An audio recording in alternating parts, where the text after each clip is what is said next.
Oh. is bars. When I follow one, I feel like I'm brushing away the teachings of the others. Hmm. How can I get rid of this feeling and learn from one source of the divine light? Bismillah ar-Rahman ar-Rahim. This is a very good question. It's an honest question. It is a question that I had to grapple with for so many years. So many years in my life. You read something about Holy Prophet, I want to be like this. Then you read something about Hazrat Umar, say, I want to be like this, but there's some things that are a bit different. Then you read about another saint, say, I want to be like this. You read about this, you want to read about that. Then you start reading everything, but everything is so many. And then school is teaching us, this is your hero. You say, oh, I have to be like that. Movie is saying, this is our hero, you have to be like that. A book is saying this. So in reality, everything the world is teaching you is showing you who you should follow as a guide. Who you should follow.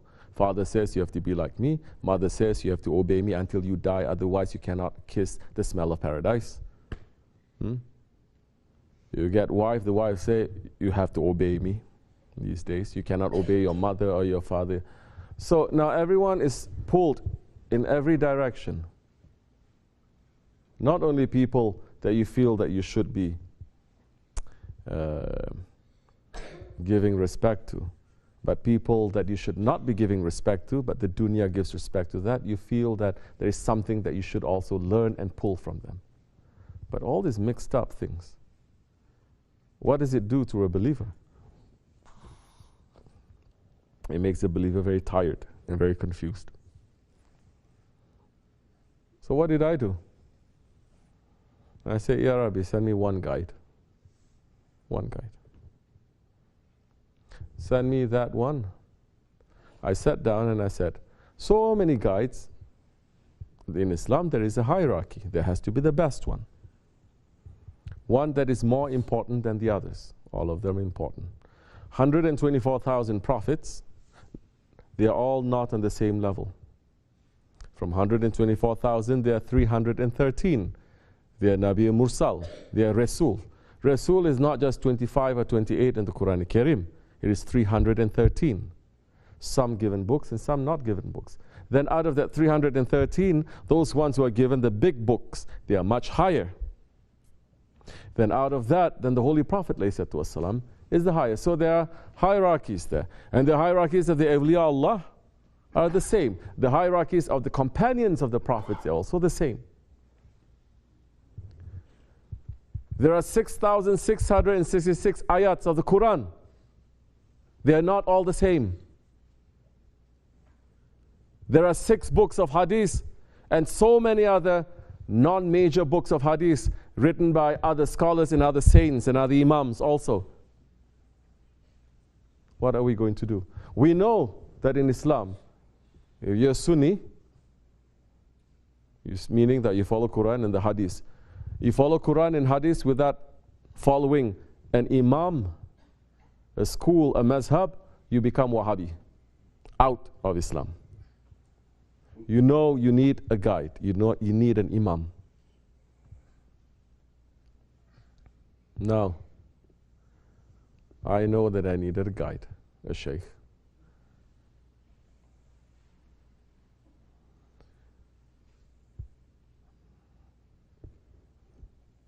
One thing that the Naqshbandi Tariqat is making you to do that is difficult is to make you to really dig.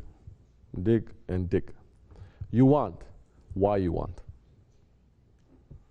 Because I like it. Why you like it? Because it tastes good. Why it tastes good to you? Who's saying it tastes good to you? Is this according to what your father said it tastes good, or is it according to what Allah and His Prophet is saying? So you go deeper and deeper and deeper, and you understand what is the fundamental truth that is under that, the sincerity. Oh, I only like it because of my ego. Then, you're getting somewhere. You're becoming more sincere. You're not putting excuse and excuse and excuse. Why are you doing that? Oh, because of this. Excuses coming out from pockets, people.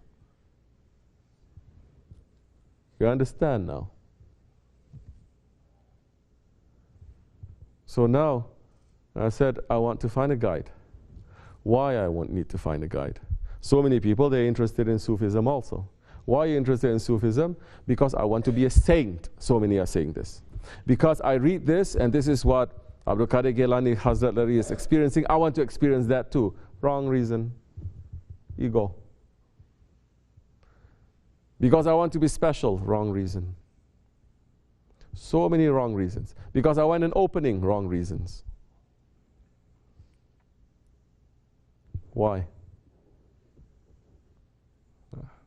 If you find an answer, why? Why do you want to have a role model? Why you want to follow a role model? Do you know what it means to follow a role model? Role model is not the way that they teach how role models should be in America. You like this one is a hero, this one is a celebrity, you just take one picture. I mean, this is when we were kids. You don't do that anymore, I think. You take a poster, you put it in your bedroom wall. This is my hero. Send Michael Jackson. My hero.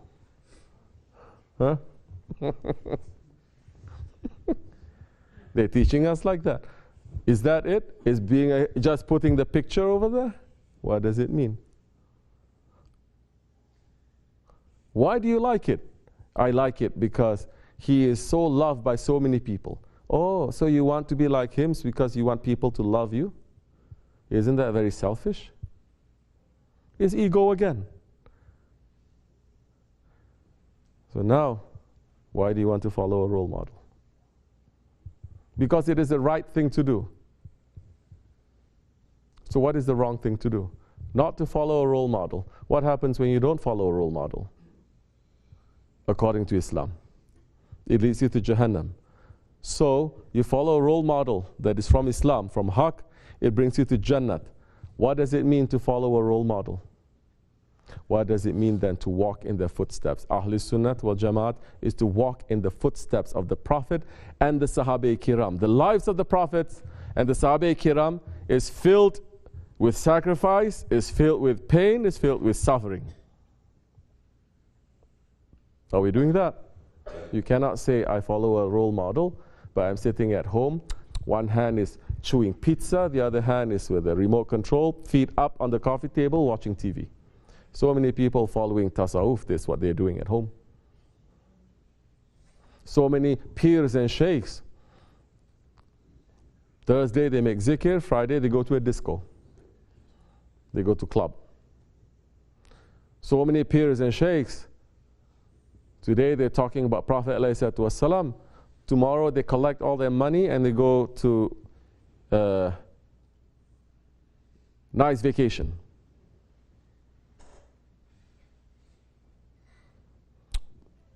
So why you want to follow a role model? The role model that Allah subhanahu wa ta'ala has made obligation for us to follow, it says follow those, Bismillah ar-Rahman ar-Rahim, who ask you no fee. And they are rightly guided and they've achieved to that station. They ask nothing from you. They ask nothing from you. They want nothing from you. You see that they are giving. They're giving their money, they're giving their time, they're giving their care, they're giving their health. They are giving. And they don't expect and they don't want anything from you. And if they take something from you, it is a blessing for you. And you know what happens when they take something from you? They take from this hand and they give in that hand. But they don't need to show because Prophet says, what the right hand gives, the left hand must not know.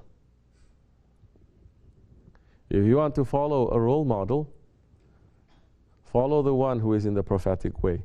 Then that one who is following in the prophetic way, he will teach you what the prophets came to teach. Not only one prophet, not only the Holy Prophet ﷺ, he is not one prophet, he is the greatest prophet. Not only our Prophet ﷺ, but all the earlier prophets as well. He may show you what they brought.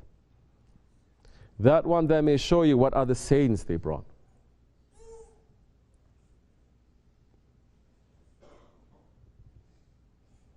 He may show you the secrets of what the Sahabis and how they lived their lives, or the other awliyas, or what is going to happen in the future. They have that knowledge. And that one, that guide, must come from a guide, a Şeyh, a master who himself was trained by his master, unbroken lineage over 1400 years.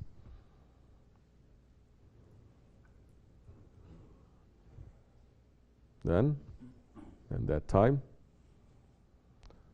one source of divine light, but he's taking from the divine light and he may show millions of lights that is reflected from that one divine light.